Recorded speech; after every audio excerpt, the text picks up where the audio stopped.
নমস্কার বন্ধুরা, আমি কিংশুক মজুমদার।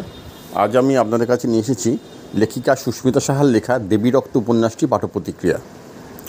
কলকাতার বিভিন্ন প্রান্ত থেকে উধাও হতে থাকে বিভিন্ন পেশার সাথে যুক্ত মহিলারা। সেনা সুরভি সাউ, পুলিশ তনয়া মজুমদার, সাংসদ শৈলজা মিত্র, বুটিকের মালকিন বৈজন্তী বাসু ও প্রফেসর বাণীশ্রী গুহ। তদন্তে নামেন অভিজ্ঞান মুখার্জি।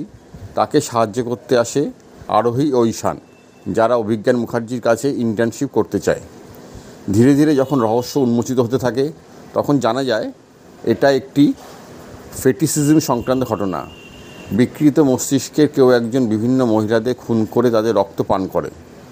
আরোহীর পরিচিতা বাসবীর বন্ধু শাশ্বত, যে ফিজিওলজি ছাত্র, কেমিস্ট্রি যার প্রিয় বিষয়, যে আবার প্রফেসর বাণীশ্রী গুহরও ছাত্র, কবিতা প্রেমী, তার উপর সন্দেহ হতে থাকে। এরপর কী করে এই সাইকোটিক ক্রিমিনাল? হঠাৎ একদিন আরোহীও নিখোঁজ হয়ে যায়। ঈশান ও বিজ্ঞান কি পারবে আরোহীকে উদ্ধার করতে? অসম্ভব টানটান উত্তেজনায় ভরা থ্রিলার উপন্যাস এই দেবী রক্ত। লেখিকা সুস্মিতা সাহাকে কুর্নিশ জানাতেই হয় এই রকম ভিন্নধর্মী বিষয়ের উপর লেখার জন্য। বন্ধুরা, যে পর্যন্তই।